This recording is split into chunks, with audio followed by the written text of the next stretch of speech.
Assalamualaikum warahmatullahi wabarakatuh. Kepada Allah kita bersyukur, kepada Muhammad kita bersolawat. Di sini kami akan mempresentasikan hasil diskusi dari kelompok kami yang berjudul Telah atas Kurikulum Pendidikan di Indonesia. Dan saya akan mempersilahkan teman saya untuk mempresentasikannya.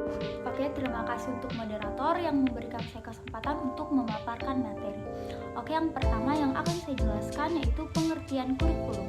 Dalam dunia pendidikan, kurikulum bisa diartikan secara sempit maupun secara luas. Secara sempit, kurikulum diartikan hanya sebagai sejumlah mata pelajaran yang harus ditempuh atau diselesaikan siswa di sekolah atau di perguruan tinggi. Secara lebih luas, kurikulum diartikan tidak terbatas pada mata pelajaran saja, tetapi lebih luas daripada itu.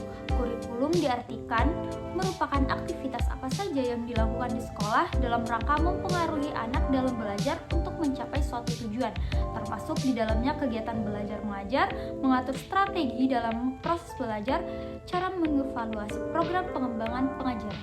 Baik, saya akan menjelaskan fungsi kurikulum. Yang fungsi kurikulum merupakan kurikulum pada dasarnya memiliki fungsi sebagai pedoman dan acuan bagi penggunanya. Artinya, kurikulum bagi seorang pendidik berfungsi sebagai pedoman dalam mengajar dan melaksanakan kegiatan pembelajaran. Bagi orang tua, kurikulum memiliki fungsi sebagai pedoman dalam membimbing anaknya belajar di rumah.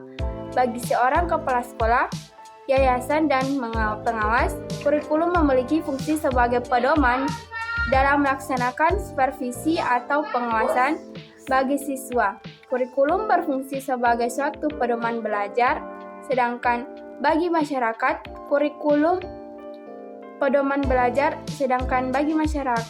kurikulum memiliki fungsi sebagai pedoman untuk memberikan bantuan bagi terwujudnya proses pembelajaran di sekolah.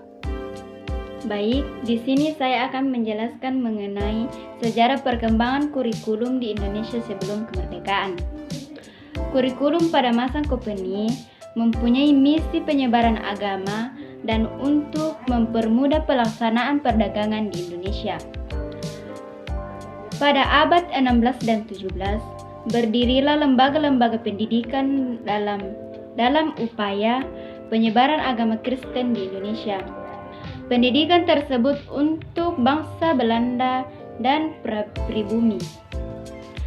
Dengan adanya lembaga pendidikan tersebut, pihak company merasakan perlunya pegawai rendahan yang dapat membaca dan menulis. Perkembangan kurikulum setelah kemerdekaan. 1. Kurikulum 1947, kurikulum pertama pada masa kemerdekaan. Namanya Rencana Pelajaran 1947. Ketika itu menggunakan lerapan rencana pelajaran ketimbangan istilah kurikulum dalam bahasa Inggris. Yang kedua, kurikulum 1952. Setelah rencana pelajaran 1947, pada tahun 1952 ini diberi nama Rencana Pelajaran Terurai 1952. Kurikulum ini sudah mengarah pada suatu sistem pendidikan nasional. Yang ketiga, kurikulum 1968 merupakan pembaharuan dari kurikulum 1964, yaitu dilakukannya perubahan struktur kurikulum pendidikan dari Pancawarda menjadi pembinaan jiwa Pancasila, pengetahuan dasar, dan kecakapan khusus. Selanjutnya yang keempat, kurikulum 1975. Kurikulum 1975 menekankan pada tujuan agar pendidikan lebih efisien dan efektif. Yang melatar belakangi adalah pengaruh konsep di bidang manajemen yaitu MBO, Management by Objective, yang terkenal saat itu. Metode, materi, dan tujuan pengajaran dirinci dalam prosedur pengembangan sistem instruksional (PPSI). Lalu yang kelima, kurikulum 1984 atau biasa disebut dengan kurikulum CBSA mengusung proses skill approach meski mengutamakan pendekatan proses tapi faktor tujuan tetap penting. Poin keenam yaitu kurikulum 1994 yang dibuat sebagai penyempurnaan kurikulum 1984 dan dilaksanakan sesuai dengan Undang-Undang Nomor 2 Tahun 1989 tentang Sistem Pendidikan Nasional. Yang ketujuh, kurikulum 2004 yaitu KBK.